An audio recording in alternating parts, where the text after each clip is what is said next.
Hi everyone, it's Athena here from Courage Coaching. Now, many of you have asked me to do a video on how to heal from childhood abuse, from narcissistic abuse more specifically. I have done videos on this and I have discussed parts of the healing journey, but I'm going to do a video today that's a little bit more detailed and I really hope that it helps you. Now, I'd like to focus on the healing journey from my own personal experience, but also I would like to look at research done by many psychologists and psychotherapists and trauma specialists such as Pete Walker, Willem Reich, Dr. Bessel van der Kolk, and many more.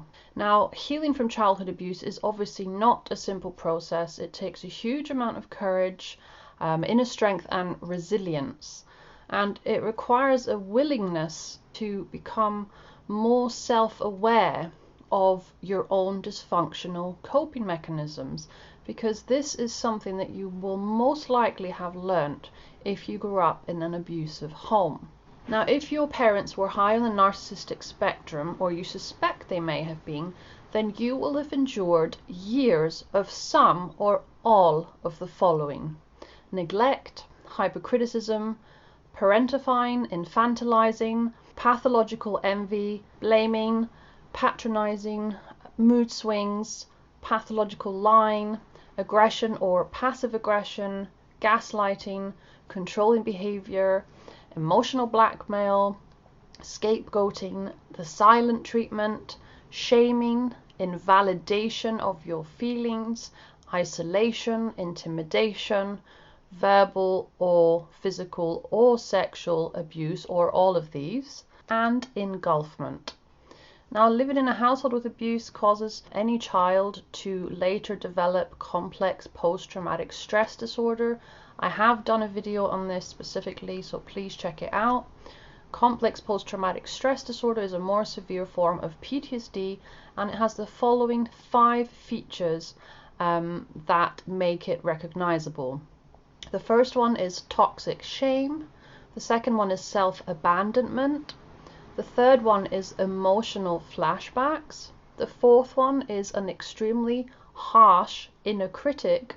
And lastly, social anxiety. Now, emotional flashbacks are the most characteristic part of CPTSD. They are sudden and sometimes prolonged regressions to the overwhelming feelings of being abused or neglected as a child. Emotional flashbacks do not have a visual component. These flashbacks do, however, include an overwhelming feeling of fear, shame, abandonment, depression, and emotional pain. And they can range in intensity from very subtle to unbearable. Toxic shame is when an individual has an overwhelming feeling that they are flawed or in some way ugly or stupid. It completely destroys a person's self-esteem and it causes the person to abandon themselves emotionally.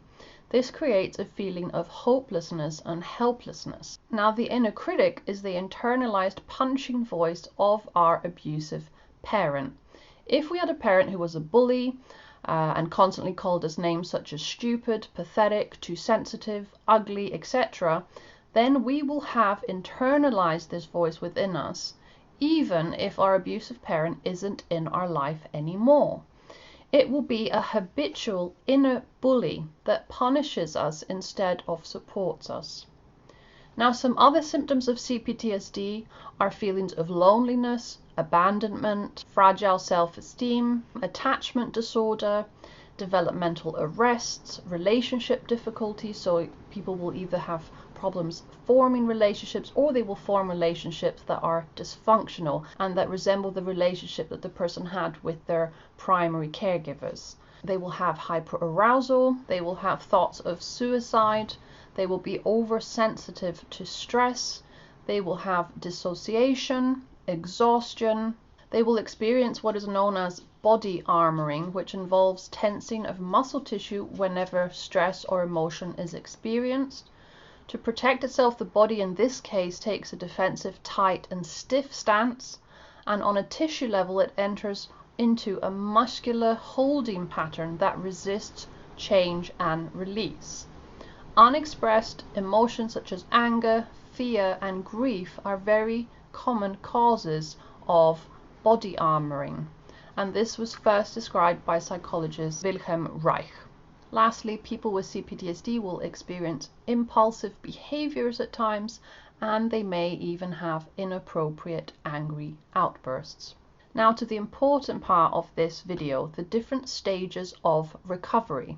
To recover from abuse and trauma, we must first educate ourselves on a cognitive level. We must understand that we most likely suffer with CPTSD and that it isn't our fault that we are suffering. We have to initially put the blame where it belongs, to our abusive primary caregivers. Secondly, we must find a qualified therapist, specialist coach that will help us with the very difficult task of shrinking the inner critic. The inner critic can be a very difficult part of recovery to tackle, and the negativity from this critic has become a huge automatic part of our life. So constant awareness of when the critic is present will help us to stop the critic and try and replace the negative criticisms with positive affirmations and self-compassion. The next step in recovery is verbal ventilation and the very painful process of grieving our childhood losses.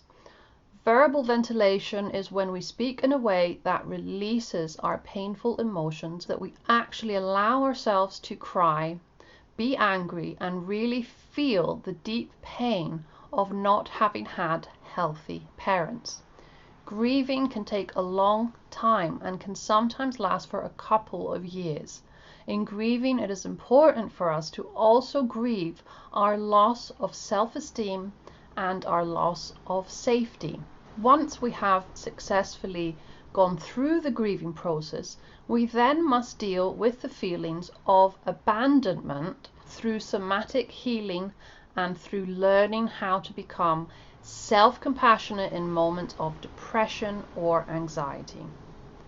Lastly, we need help with dissecting all our defenses, especially those that no longer serve us. Like I said at the beginning of this video, we may have picked up certain defenses and behaviors from our abusive parents that are dysfunctional, and we will now need support in therapy or with a coach in stopping these defenses and practicing more healthy ways of coping. A very important part of recovery is to learn how to be patient with our progress, as sometimes this isn't straightforward. Recovery is a journey, and self-compassion is crucial. Self-compassion is the one thing that made the biggest difference for me. So that is the end of the video today. I hope you found it helpful. Thank you so much for tuning in. Please feel free to leave any comments below and let me know if what I have talked about in this video has helped you.